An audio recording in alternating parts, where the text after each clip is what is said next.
Broadcasting to you on WNN 1470 AM and TrentoVision.tv from the world's leading think tank laboratory, buried deep in an undisclosed building in hostile territory where evil and corruption is exposed. You're about to enter the Tom Trento Show. All hands back at battle station.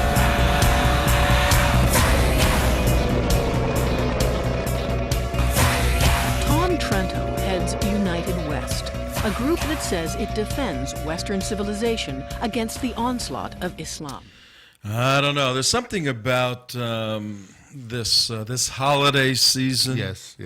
Something about this Christmas. Can I say Christmas? Yes, you can. Even in Unitarian. We did Hanukkah. We did Hanukkah. We did Ramadan. We did Ramadan. I guess we can We do even have the Christmas. Festus. We even had a little Festivus last A little week. Festivus. Yeah. So no sense pushing the Christians aside, right? So Right. we Unless can you say Christmas. unless you want to act like a Muslim country, they like to push the Christians Well, they aside. like to do that, right? But this time of the year, you fall back on tradition, on memories, on the way things used to be, in a sense. And Yes. it's kind of a reflective time, and in recognition of that reflective time, I think I got like an old school feeling. I wanna do something retro, something old school. Okay. Do you mind? No. Okay. Can you hang with me for a minute? Yeah. We're all yours, man. We're all yours. We're all ears, man. I'm going retro. You are. I'm going old school. What's what you got there? It's a surprise. Oh yeah, It's a surprise. I know what that is. I'm going retro, folks. For you listening on the radio on WNN 1470, 4 minutes after 3 o'clock on the 27th minus 10. You thought I was going to say the 27th. No, 27th minus 10. 17th of December. Another beautiful day in South Florida. Tom Trento, your host today, is going old school. I'm Going opening old up school. a beautiful mahogany box. Wow. And it says 385 on it. It has a number 3 and 80 in letters, Right. and then a 5, 385. 385. Okay, and first I'm going to take out this little piece of wire here, little piece of wire. I'm going to put the piece of wire over here. Then I'm pulling out these mothers. I'm closing the top, and here we go. Wow. Ooh, fancy headset, Fancy. Tell me Trento. that is an old school retro Wow. mahogany headphones. Dude, these They're are good. mahogany. Yeah. Now, I want to do this. So I'm not going to be able to hear you too well. Okay. I'm unplugging myself. Unplugging yourself. I am unplugged. And look at the difference for those of you driving in your car. Tom has in his right hand Beaters by Dr. J or Killers by Dr. Z or whatever they're called, the red ones. They just go into your Talking ear about canal. his earpieces. Earpieces. And in my left hand, Yes. I have a beautiful pair of mahogany earphones. Look at these babies. Wow. Now, I have to make them work. So we're going to unplug. You better be careful walking this. around in those, man. Yeah, get knocked on the head. You Take beat- them. That'd be a combination knockout game muggins. There you go. Yes, it would. But you don't know what I have inside of these mahogany earphones. All right, I'm plugging this sucker in. All right. I'm going to have to lower it because these things are unbelievable. Now, they're so cool that you have to actually plug in Two each. sides. Yeah, you got to plug in each headphone here. And somebody made the hole smaller since I took my glasses off. And now there is a right and a left. I'm going to put the right and the left on. If I find it, that's L, There it is. left. It's left. And And put without it blowing right. my There you ears. go. Oh, Yeah. my word. I don't hear anything. How come That's I why you got to plug it in, Tom. It's plugged in. It's plugged in. I'm good. I'm good. Can I you- hear. Oh, yeah. Yeah, you can hear. Can you hear? Oh. Ooh, wow. How is that Wow. working for you, man? It's stereo Damon and Mark here now, huh? Man, it is tone. You know, this kind of looks a little more like the Rushbo setup with the real mic and the real headsets. Yeah, there you go. What is next? Yeah, You're throwing technology right out the window, Trento. there you go. Yeah. Commercial advertisers could be. I do have that little reverb going on inside my head. But Well, that's- just enjoy it. Just enjoy it. But that's not unnormal, okay? It's a little distracting. But, yeah, my hair is short, so the hair's Yeah. not in the way. There you go. Oh, my word. These are, I could smell your breaths, both of you. That's how powerful these things are. Stereo. All right, well, I'm going There to we try it go. out. Okay. I can't hear anything. Now I hear you in here. Hey, Tom Trento here on the 7th minute after. See, everybody thinks I'm saying a date, but I'm tricking the audience. The 7th minute Fooling and your 35 brain. seconds. 7th minute, 35 seconds after 3 o'clock. East Coast time. For those of you on the West Coast, it's earlier. And those of you on the eastern part of the world, it's even earlier. And today is Tuesday the 17th. On Thursday the 19th, International Security Special. Once again, we did it last week. This coming week, we will have Barry Shaw back from Israel. And if you remember last week, Israel was fighting a massive storm. They are through that. The snow is melting. The internet's working again. And we will have Paul Weston with Liberty GQ. GB. Liberty GB. Liberty Great Britain, Paul Weston, the chairman of this organization, very similar to the United West in its belief structure, but different in that we activate activists and we move people on the ground to fight the cultural battles. Weston is a little more politically involved in Great Britain. So that's Thursday's show. Friday's show is Jumpin' Juma Freaky Friday. We got some great stuff for you. Oh, my favorite day, Trento. Hey, Abdullah, what's up? What's up? How are you, my friend? He gets all jihaded. I am wallowing in the audio experience of the day within my 2 ears. It is amazing. Yes. Absolutely I see, if amazing. you were to wear turban, no one would know you even had headphones on. Can I bring you one? I may. Before the year's out, I may go down that street to complete my Arab look. But today's show, we got a special guest we're going to introduce in a minute, and then a couple of articles that deal with national security and global issues. One is Carolyn Glick, our friend, and just a phenomenal authoress, feminine for authoress. Just author. just I mean, it's author. a neutered word anyway. Trying to be You're such a politically chauvinist. Trying to be politically correct. He is Islamophobe and sexist and racist. That's Because right. I am so politically correct. Carolyn Glick basically has taken, which isn't that difficult, but she does it in such a sophisticated manner. She's taken John Kerry, Secretary of State John Kerry, taken him apart. She slices and dices John Kerry's view of how to destroy Israel in 5 years. So we will get into that a little later, Carolyn's article. And also, this is shocking. We got the New York Times, the Gray Lady, Coming out, yeah. the paper of record, Amazing.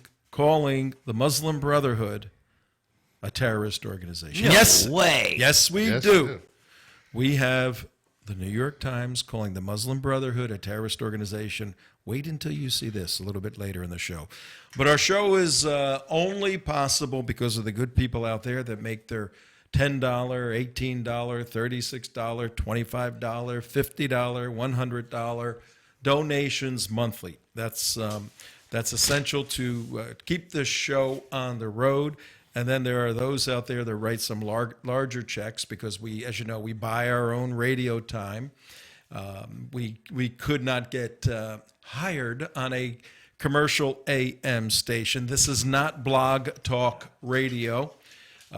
This is AM commercial station, WNN 1470, 50,000 watt station, broadcasting out of Boca Raton, going from Miami to Orlando. Listening audience potentially of 5 million people. It's a lot of people. We know we hit thousands of people a day. And then when you add in all our video work and our TV show is simulcast on the video side, We're hitting literally with our video work and here millions of people a month. That's done through the graciousness of your tax-deductible donations. So if you're in a position, if you want to see us next year doing this stuff, we need those of you who appreciate what we're doing to write significant checks to make that happen. So we appreciate that very, very much. We're primarily a national security show. The organization is The United West, The United West. And we chose that name. Originally, we were the Florida Security Council.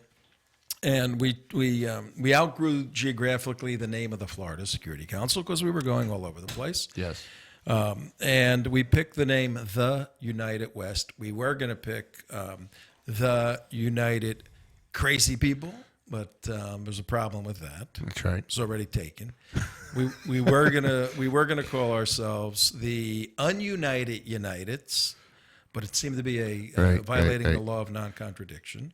And we're also going to call ourselves United West, but United West. But that was an airline. It's an airline. It's already taken. They didn't like that.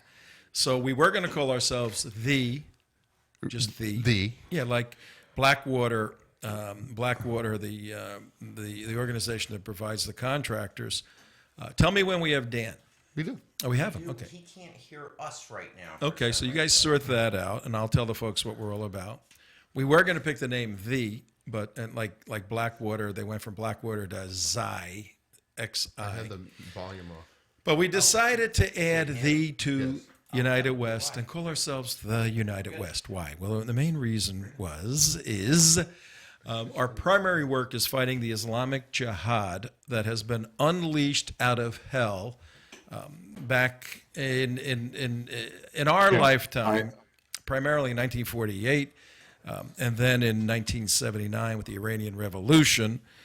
So one of the objectives, the theological, philosophical, and historical objectives of Islam, folks, is the unification of every single Muslim worldwide, regardless of geographic boundaries. And there's a term they use in Islam, the Ummah, U-M-M-A. It's the family of Islam. When you're a true believer, you become a Muslim and you say the Shahada and you become a believer seeking to do Allah's will, you no longer have these distinctions of geographical boundaries or state lines or even of cultures or races. Regardless, if you say the Shahada, the special words that magically make you a Muslim, you are part of the family. And what we decided was that Islam has in its sights Western civilization at its core. So our desire was to unite the West, Western civilization, against the jihadi components of Islam. We couldn't care less about the benevolent components or the lovey-dovey components of Islam. Anybody can make any kind of religion they want. If they want, they gotta be nice. Okay, right. So you can do that. But once you become vitriolic, once your doctrine demands death of the infidel, if there isn't capitulation of the infidel, then we have to unite against those ideologies. The West has done it many times. Hitler is one example. And Islamic Jihad is just a regurgitation of Nazi doctrine put in a theological framework, still targeting Jews and Christians. So the United West is here to fight against that. And this Christmas season, we're bringing you great information because the jihadis don't give a damn about Christmas or Hanukkah or any of that. They're doing their dirty work, as we had Kirk S. on yesterday in Wichita, who told us about the jihadi there that wanted to blow up the airport. Yes, and I could say, do not say that we do not care about Christmas, because we particularly like to attack churches for Christmas. So do not say we do not care. Like them. We care very much. Mark, make a note. That is Imam Abdullah. His name is Imam Abdullah you fool. He's an imam from Pakistan. He's part of the Taliban, a Sunni Muslim. And we have kidnapped him and have him chained here and tell him we'll feed him and let him visit one of his 4 wives who are next door in our garage. That's right. If he does the show each day. That's right. So he's doing that. Please make a note, because he just had a very, very good point. Let's play before the end of the year. In fact, I got goosebumps. Let's do it on the 24th. Okay. Let's play Pastor Uma's video. Oh, that's a classic one. On December that 24th. was the Muslim. Well, it wasn't the Muslim Brotherhood. It was actually just Islamist gift to Pastor Umar. Yeah. Pastor Umar Malinde was attacked by Muslim jihadis in Uganda, Kampala, Uganda, on December 24th, 2011. Merry Christmas, Kufar. Yep. They threw acid. They threw acid in his face, burnt off half his face. And in February of 2012, Right. we were in Israel, Right. and we visited him at Sheba Phenomenal Hospital in Tel Aviv, Sheba Hospital, and we did a documentary about him. And we have a beautiful 12-minute piece that tells the whole story. Yeah. Let's play that. Let's play that one. Second anniversary to show you the jihadis do not take a break. Speaking of Israel, Yes, we have our guest with That's us. right, we and do. we have audio, I guess. Yes, I guess yes, he can hear us now. Dan, how are you? Welcome to TrentoVision and the United West. Good to have you here. Thank you very much. There you are. I see you and I hear you. Let's give him a round of applause. We got several items to go through with you on the 17th at 19 minutes after 3 o'clock on the East Coast. Tom Trento here with Dan Kalik. That's the correct pronunciation, right? That is correct. Right. Yes. Okay, we got your name up there. Dan is a writer, an activist, but he has this phenomenal little item that it's one of these things that you don't need it until you need it. You know, and when you need it, you really need it.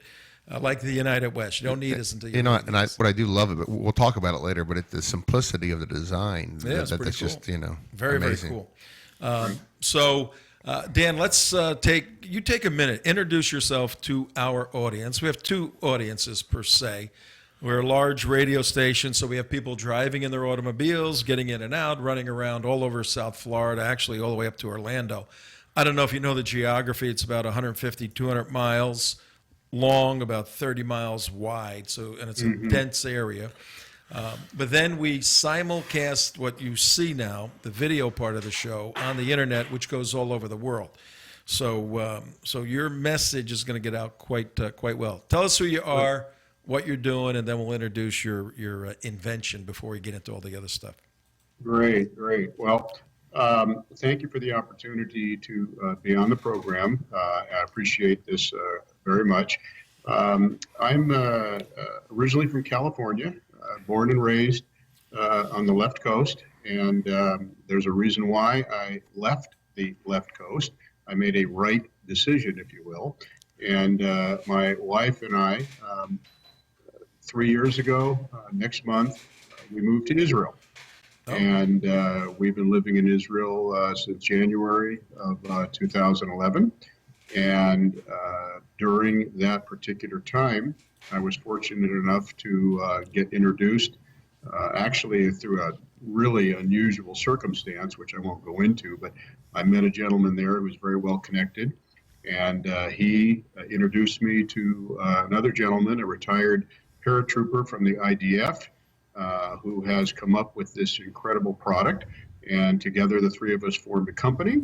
And so here we are right now with this opportunity to speak to your audience about what we have and what we hope to do with it. All right. The simply stated, folks, this is Tom Trento, 21 minutes past 3 o'clock. Your host today with Dan Kalik. And you're living in where? Tel Aviv, I guess? Actually, we live, until very recently, we were living in Haifa, which is the main port city of Israel on the north coast, about maybe 35 miles south of the Lebanese border. And currently we're living in a smaller town outside of Haifa.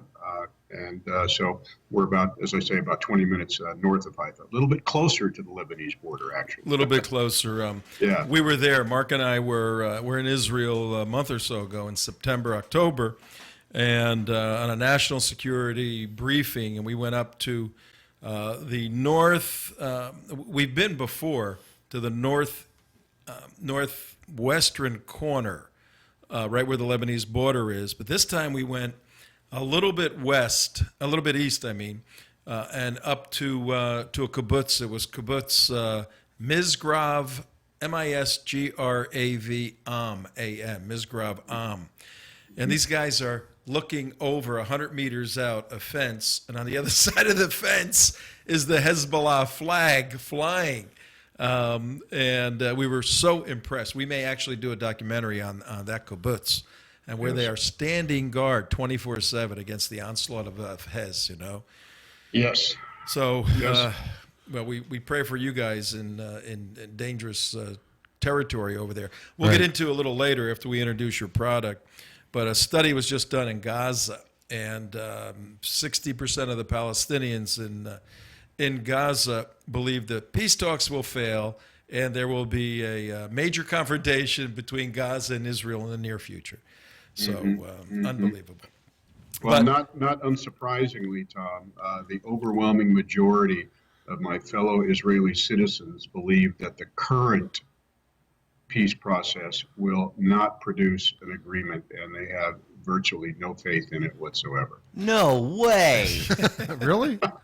Are you kidding? Are you kidding us? Wow. Yeah, I want to get into that, but I really want the folks to see your invention. And the invention is simply a parachute. That's all. Yeah. It's a parachute. It really is. But let's put up. Well, Dan, you tell us the best way to present it. Should we put the slides up that you sent us?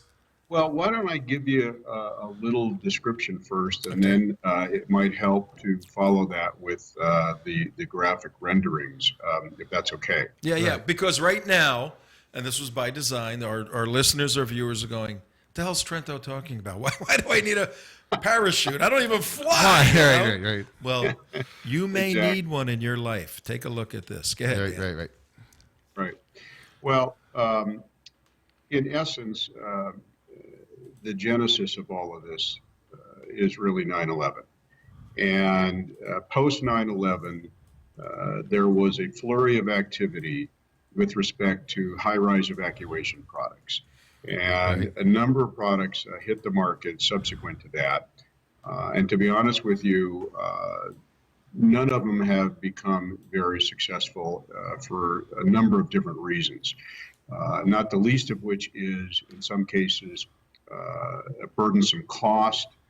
In other cases, significant infrastructure is required, which is expensive and time-consuming. Right. And there are other drawbacks involved in that. So, in this particular case, one of my two partners, the one who actually invented the product, designed it, and what have you, what we wanted to do was come up with something that would basically allow any individual to grab it, put it on, exit the building, and float safely down to the ground in a matter of seconds, Right. without the need to go through any training processes or get in line behind hundreds of other people who are attempting to escape as well.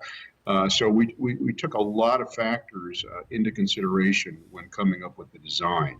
So if you'd like, maybe you could bring up the first of the renderings, which shows the product in its pre-deployment position, if that one is available. Yeah, I got it. And It's up. I could go through a little bit of description. Do you have that Yes, available? it's up. Mhm. Okay, great.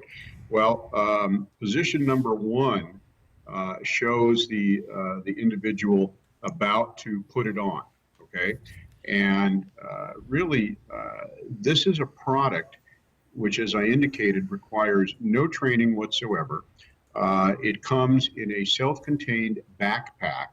And the individual simply steps through the harness, which secures it to the upper portion of your torso, and then raises it, secures the vest, if you will, around your chest with a couple of Velcro straps and clips.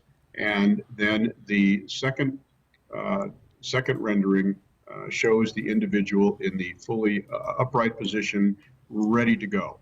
And so the only thing that the individual really needs to do, or the evacuee really needs to do, is have this unit stored in a nearby location, grab it, Right.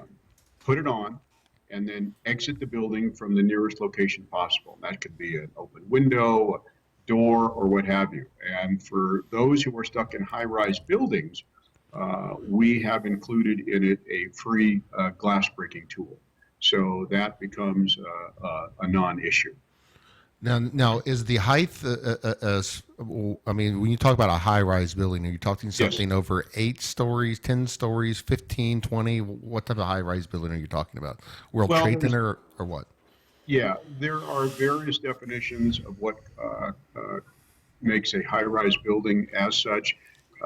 Generally speaking, it's a structure which is a minimum of 10 stories or higher. In the case of IES, which by the way stands for Independent Evacuation Systems, our product is usable from the 10th floor and above. Okay. Now, what would be, if you can put the graphic back up there, for everyone listening right now, 28 minutes after 3 o'clock on 17 December 2013, we have Dan Kalik, who lives in Israel, and through his work and through identifying the problem on September 11th, 2001 and Damon, if we can get pictures of people jumping off of the World Trade Center, they're horrendous. They're burned into the mind's eye of everyone. But when all of us saw that, we put ourselves in that position of having roaring flames encroaching on you and staring out at 1,100 feet below you. And Lord, keep anyone from a situation like that again. But these poor souls that had to jump out of that building, Right. taking their chance of flying through the air as opposed to being burnt to a crisp. Dan and two of his colleagues got together and said, let's create something so that at least there's an item available for those who have to go up in those buildings. And worldwide, those buildings are getting taller and taller and taller. Right. And we know through AQ and others, through Al-Qaeda's template for destruction, knocking buildings down is in their wheelhouse. It's a great desire of theirs. So put that graphic back up. For those of you who are driving in your cars, if you've ever been on a cruise on an ocean liner, before the ship departs, you have to go through the exercise of putting on that big, bulky life jacket. This looks to me, I'm looking at the drawing, this looks to me like a much simpler process. It's much more streamlined. And the only difference, putting that big, bulky jacket on, is that there's 2 straps where you step into first, then you put the backpack over and you strap it on. Looks like putting on a life vest is what it looks like. Well, yeah, the life vests for the cruise ships. So if you've done that, and I've seen 90-year-old ladies doing that, Right. then Dan, if someone's capable of putting on a life vest on a cruise liner, are they capable of putting your device on? Well, let me respond to that by saying that our product is designed for several reasons, and specifically one of the components is its ease of putting it on. You literally, as you said a minute ago, it's like putting on a vest. The only difference is, in order to make sure that it's secured to the torso, you step through the leg harnesses, and it's a very simple process. What makes it even more attractive is that when the individual needs to exit the building from whatever floor they're on, the 15th or the 30th or higher, it's actually a no-brainer. It's for dummies. In other words, there is a sensor device in it. So when the evacuee exits the building, it automatically senses that it is descending, and it deploys automatically. Oh. Now, So you don't have to pull a ripcord or anything like that. It just boom, it pops right out like a nitrogen type of with a life vest, but it's automatic. That is correct. However, we are intending to design it with a manual pull cord as well. So we want to have a backup system.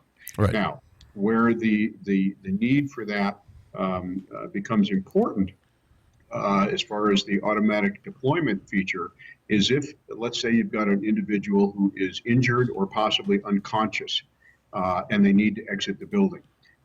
If the vest can be put on them by someone else, that individual who is injured or unconscious can be evacuated safely with the automatic deployment feature, which includes, among other things, a air cushioned seat. So when the individual actually hits the ground, the cushioned seat will buffer between themselves, so they're not actually hitting the ground with their body. So it's got a number of features which allows it to help individuals who are both conscious, unconscious, and injured as well. Well, one of the other questions I do have is, I'm looking at your design. It has put the design back up so people can see. I was going to go to the next slide of his, which was it has a unique opening mechanism, which has it's not just one single parachute like you would think normally.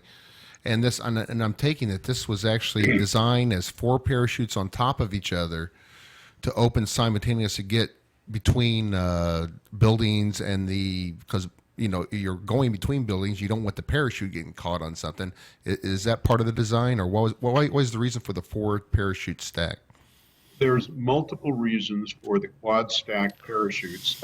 They are smaller in terms of their physical size, comparatively speaking, to a traditional parachute, which is quite large, and you need to clear the building by at least 12 to 15 feet in order for it to be fully deployed, and you have to use it from a higher altitude. What we took into account with the design here is that yes, when you are in densely populated cities such as New York City or otherwise, you've got a small amount of space in between various high rises. So the quad stack design is it allows for what we call a direct descent. And the chutes themselves, the reason that there are 4 of them is because by stacking the 4 one on top of the other, it creates the right vacuum effect, if you will, which allows the individual a safe descent. So this was part of the engineering of the process. We needed to come up with the right size of chutes and exactly how they are assembled in terms of the way the unit gets deployed. So this creates the proper vacuum, which allows for safe descent. And I can see the seat design on it on the bottom of the thing. If you take a look at it, you can actually see it. So you're actually landing on a cushion. You're not truly landing on your feet. You're landing on a cushion. So it'd be good for the elderly too, yes? Yeah. Yes, it'll be. Yes, Smucky Putznick. That's Smucky Putznick. He's here too. Okay. He's concerned, but he lives in Kings Point. And you got any high rises in Kings Point? No, it's only mid-rises. Mid-rises. Nothing over the 10 stories. Okay, good. But I visit sometimes. Yeah, you can wear it when you visit. That's right. A couple of questions. Fascinating idea. And one of these ideas that could be ahead of its time because there's a tendency in human nature to block out these horrendous events and make believe they didn't happen and they can never happen again. So why prepare for them? But in terms of the development of your project and product, you have drawings. Do you have a working physical model of the parachute where either somebody said, I'll give it a shot, or you threw a dummy out or something? Well, certainly a fair question. Where we're at in terms of development is we've got, it's been patented, so we've received that from the patent office. We have a small scale model of it, which has been tested several times in Israel. Where we are currently is we are looking for the initial round of funding. The initial round of funding, depending on the amount of funds that we secure, can do multiple things. Full funding would allow for all employees, full production design, et cetera, et cetera. And we've already secured $2 million from one venture capitalist firm, but they are what's known as a secondary. And their funds would be made available to us if we were able to receive an equal amount or more from a lead investor. So short of that, the next step would be a smaller scale launch with fewer employees and so on.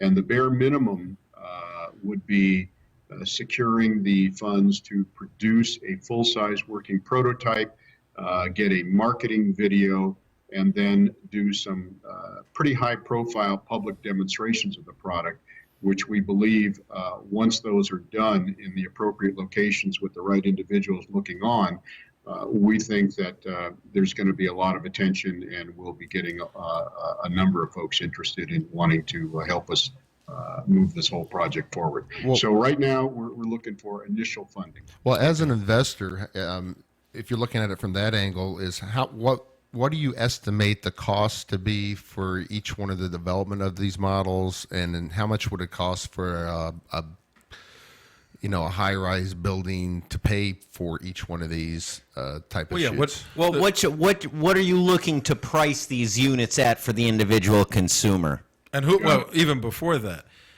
who you've done all your due diligence, your research. Who is the end user? Who writes you a check?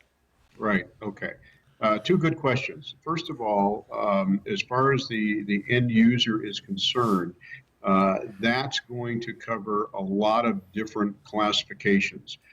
In the high-rise industry, you've got private high-rises, apartments, co-ops, et cetera, et cetera. Those would more likely be made by the association, of that particular building or group of buildings.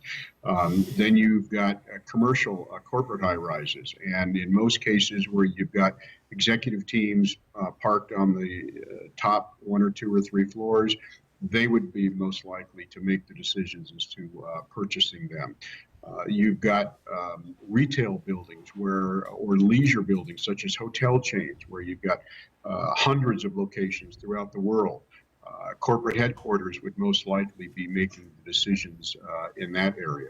You've got government buildings. So again, you've got the government that would be looking at decision making. And then the other potential market for this product, in addition to high-rise evacuation, is because it has low-level drop capability. We believe that there is potential military applications, which would allow for under-the-radar drops, if you will. So we think that there's a good chance that the military is going to have some interest in our product as well. To answer the other question with respect to the pricing, at the moment, the one-off price we estimate is going to be somewhere in the neighborhood of $1,200 to $1,400. Large-scale orders, we will probably get it under $1,000 retail. That's really pretty inexpensive. Well, while you were talking just then, Dan, we rolled some B-roll of people jumping off of the World Trade Center, and clearly for the lives lost there, $1,000, $1,200. Yeah, you think they might have paid that? Yeah, I think so. Amazing. I mean, think about if you're a Marriott or one of those hotels in a Tokyo or New York. I mean, not to sound too crazy, but hey, it's you could almost say, if you're afraid of high rises and what can happen, listen, every room has one. Could you imagine the potential market for a high-rise hotels just so the guests could feel comfortable? You got any high-end company that has has producers making a lot of money, right? I mean, there's so many Goldman Sachs. Yeah, there's so many people up there on the Trade Center, these dealers and traders. But let's just say you're executives and you're on the penthouse of a 100-story building in China, anywhere, and you see this thing, you're going to go, okay, I don't care what you want to do. You give me private jets, so that I want a parachute under my desk, okay? Right. You want me to work here? I want a parachute on my. I'll make the decision whether I'm jumping or not jumping, but I want to make that decision. Especially with that Chinese construction, you definitely want to have one. Yeah. Well, and not just talking about terrorism too, but I mean, even the towering inferno scenario or any type of time when you're trapped, because you cannot. One of the big problems during the 9/11 and any type of high-rise rescues is there's nothing that's there for you to escape with. You're basically at the mercy of the fire department on the ground coming up and rescuing you. Yeah, the theory is they can fight through the fire, get you down from below. But all right, well, Dan, what other thoughts? So you're looking for some investors on this. How do they get in touch with you? If somebody saw this, said, "Hey, I got some cash, I want to get involved," how do they do that? Well, if they want, they can contact you guys, and you guys, if you want to forward the information, if they want to contact me directly, my email address is dankalic@gmail.com, and I'll spell that out for you, DANCALIC@gmail.com, and I would be happy to be in touch and communicate with anyone that wants to help us get this project and this product, quote unquote, off the ground. Oh, how nice, off the ground. Pretty good. I like that. Dum-dum. But no, I think it's a wonderful idea. I mean, it sounds like it has a lot of potential and a lot of future. So, It's kind of like a life preserver. Yep. In a sense. It really is. It is. You know, you were talking about cruise ships before. This would be like a high-rise life preserver. And you think in terms of the testing, like who are they going to get to do that? You get anybody who jumps. You got people signing up to go to the Mars right now. You get anybody. I got a cousin, Dan, who is one of the first SEALs, Navy SEALs. Yeah. He's in his 80s, believe it or not, right? And he makes 2 14,000-foot jumps every Sunday still. He was the leader of what was called shooting stars, shooting CHUTING, shooting stars for the Navy. Very good, yeah. He would take that thing and said, "I'll test that sucker. Give it to me, man." He'll pack it himself and he'll jump off any building on the face of the earth. There are people that'll test it for sure. All right, Dan. Anything else on this project? Because then we got a couple of questions about what's going on in Israel. Oh, sure. A moment ago, I heard a nice, interesting description of it called a high-rise life preserver, and that reminded me that one of the features that we have built into this is that the vest itself is a life preserver. So where you've got high-rises that are near water, say downtown Chicago, for example, or others that are beachfront or what have you, if they can't swim or they're injured or unconscious and they happen to land in water, the vest itself is a life preserver. All right. And again, while you were just talking, we had B-roll. If you could put that base jumper up. For those of you out there at 45 minutes after 3 o'clock, Tom Trento here, TrentoVision. We got Mark Damon, Imam Abdullah, Dan Kalik on the line. We're talking about Dan's invention. This is not his invention that's on the screen right now. This is a base jumper. But it's the same basic concept with a smaller 4 parachutes on top. Yeah, for our viewers and That's listeners, the Hudson River, I believe. For our viewers and listeners to get inside their brain the technical feasibility of jumping off of a building with a parachute, it happens every day all over the world. These base jumpers, BASC, that's an acronym for bridges, something, something, and something. Do you know the acronym? Do you know it, Dan? Base jumpers? No, I don't. But I didn't know it was an acronym. Yeah, it's you jump off bridges. Structures. Yeah, if you can check it out for our audience, Damon. This happens all the time. So all Dan is doing is taking existing proven technology and applying it to a particular need in a very bizarre world. Hey, thank you very much, Dan, for what you're doing with this project. We wish you the best. And if there's anybody out there, this is not, whereas the United West needs tax-deductible donor dollars, this is not what Dan is looking for. Dan's looking for investment dollars, where you invest money and you own a piece of the company. Get in touch with us, Tom at theunitedwest.org or dankalic@gmail.com, and we'll get you in touch with him.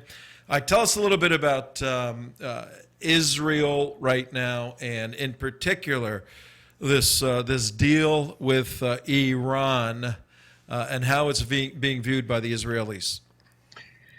Well, and first of all, by the way, I don't know if you guys are aware of it, but Israel just endured the worst snowstorm it's had in decades, and the country is still climbing out. So please keep Israel in mind. And if anyone is in a position to help send to donate, there are folks still without power in Israel and very cold and cut off from needed facilities and so on. So just a little blurb about that. It's been kind of tough for family and friends over there.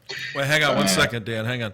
I read a story this morning where the the Hamas, the folks in Hamas who are yelling death to Israel, they're taking a time out and they're asking for the IDF to come and rescue them so that they can get back to yelling death to Israel. So that's how bad. Yes. Hey, by the way, base, building, antenna, span, and earth. Okay, so you jump off a building, an antenna, a bridge span, and a mountain. Base jumping. Okay. I got pictures of the Israeli snowstorm. Oh, there, and we're rolling some pictures of Jerusalem with the snowstorm. Yeah, tell us about the feeling of the Israelis and the Iranian deal that our wonderful government put together for you dumb folks over there that don't know how to handle your own national security. Right. Well, this is one of those kind of issues where I think "I told you so" might possibly apply at some point in time. We haven't gotten there yet, and I certainly hope that we don't get there. But the American administration has proven itself with President Barack Hussein Obama that he doesn't understand the meaning of red lines that he himself has created and refused to stand on. And so Obama has lost credibility and respect, not just in Israel, but in the Arab world as well. If you recall, when he first took office, the first place that he went outside the United States was Cairo, because he wanted to make a change in U.S. relations with the Muslim world. And so we went to Cairo and said all kinds of things in an attempt to do that. And here we are about 5+ years later, and unfortunately, he's lost credibility pretty much universally in the Middle East. He lost credibility in handling the Syrian chemical weapons issue. That was a red line, which he himself pink. I like to call it more of a pink. Pink line. Yeah, pink and getting whiter by the second. So when you have an American president that has to send his Secretary of State before the media and come to Israel in order to convince the Israeli citizens that they have Israel's best interest in mind, something is terribly wrong. Because if in fact he does have Israel's security and best interest in mind, you don't have to convince people that it's what you're doing. And I guess you're referencing the fact that John Kerry will be back in Israel in the near future to try to force Netanyahu and the Knesset to buy into his deal, or everybody's in trouble, right? Well, I think the safest way, or the most accurate way you can describe relations with the U.S. and Israel under Obama is a degree of arm twisting. It's either uncomfortable or it's really uncomfortable. There has not been a time during the Obama administration where it's been comfortable. It's been varying degrees of uncomfortable. The ones who tend to stand with President Obama, and this shouldn't be a surprise to anyone in your audience, are those who are liberal, secular, so-called open-minded, and so on and so forth, that want to see peace. And who doesn't want to see peace? I mean, we all want to see peace, okay? But the question is, how do we achieve it, and who do we work with in order to achieve it? And when you've got a let's just say a country that is run by a group of religious leaders that by definition of their version of salvation requires the Jewish state of Israel to be destroyed. How do you trust them? How do you shake hands with them? How do you sign agreements with them? Exactly. And so, there's an old Groucho Marx line, who are you going to believe, me or your own eyes? Right. Yeah, right. Let me ask you this. The Hamas today or yesterday, the Hamas, the governing entity in the the area called Gaza, which is the Cesspool. Yeah, which is 21 miles long, 2 or 3 miles wide, and separated by Israel proper. And everybody disputes even this use of words. Then the West Bank on the east side of Israel. The Hamas just said today, that they're willing to unify with the PA, the Palestinian Authority. What do you think the chances are of the Hamas unifying with Mahmoud Abbas and the Palestinian Authority? There's an old saying, that one definition of insanity is to do the same thing repeatedly, yet expect different results. Okay, yep. And so if one applies that viewpoint to Hamas and Fatah, which is the party that Mahmoud Abbas, the moderate, quote unquote, is president of, this is a story which we've seen played out multiple times. If you recall, they were in the process of signing a unity agreement just about 3 years ago. I mean, they were further along in the unity process than they are with this recent announcement. So the challenge, and what folks in your audience may or may not know, is they may lump all of these groups together and say, well, they're all Muslims, they're all terrorists, there's no difference between them, and so on and so forth. Well, in fact, the very reason why Hamas took over the Gaza Strip in a violent coup after democratic elections were held in 2006 is because Fatah was actually willing to negotiate with Israel. And Hamas's position is, no, there's no Israel at all. We will never give up 1 inch of land, et cetera, et cetera. And in fact, we're so committed to it, we love death more than as much as you love life. And you know what's great with the reconciliation talks is Hamas still says that is how they feel about it, yet Fatah will turn around and say, oh, yes, there's no difference between us and Hamas. So how is John Kerry supposed to tell Benjamin Netanyahu that he has a peace partner when Fatah, as soon as John Kerry and the American press isn't around, is saying that we agree 100% with Hamas? Yes. Good question. Good question.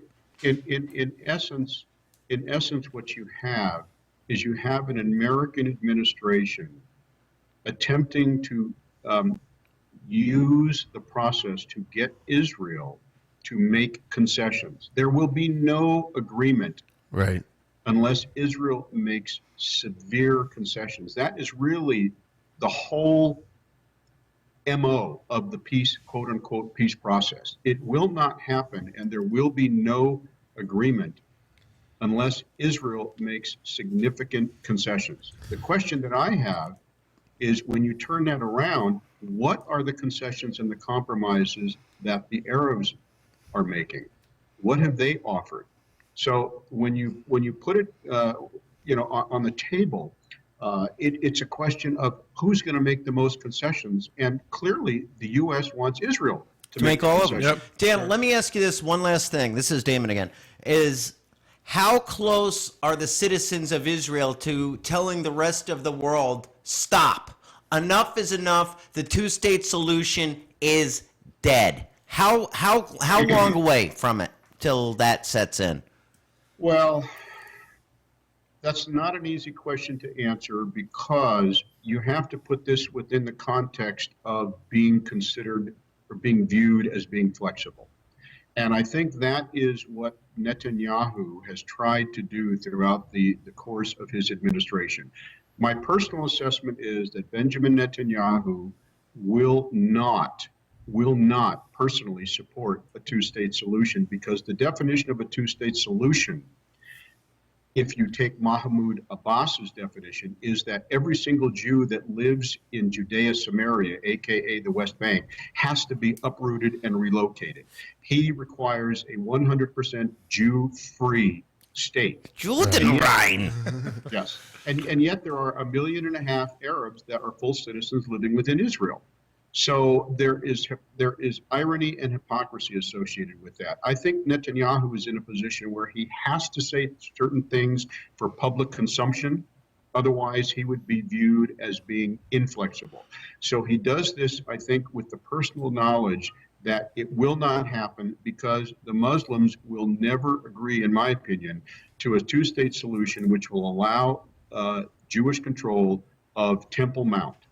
That is something which, from their theology, they cannot reconcile. And any Muslim who puts his signature on a document which allows that probably won't live too much longer. Probably not. Mark has one question, real then we're quick. going to have to bring this to a close. Real quick, Dan. Sure. Israel has never had a long, protracted war. How is the if you go and attack Iran, it's going to be 30 days or longer. How is Israel, the people, preparing for something that's going to be more than a week or two? Because once you do that, the economy shuts down because everyone's in the military in Israel. Well, it's a good question. It's a fair question. The answer has got a lot of components to it, but suffice to say, Israel has weaponry which has not been made public, number one. Number two, the Israeli population is extremely resilient. And we have taken a lot of care in preparing ourselves. Every single apartment and home in Israel that was constructed since 1991 has what's called a mamad, which is a safe room, specially designed to withstand certain aerial and bombardment attacks and so on. Most people outside of Israel don't know this. So the majority of people have gas masks and food and water. And so we live with this on a day-to-day basis. Does the Israeli population want to attack Iran? No. If it becomes something which is required because of an imminent threat, the Israeli population will stand behind that and face whatever consequences are necessary. Okay, what a sobering thought, Dan, indeed, to understand that. And when we were in Israel, we saw some of those rooms down in Sderot being reinforced.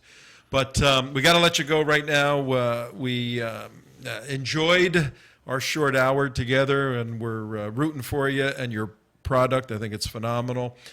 We'd like to have you back reporting from Israel in the future, so we'll put that together.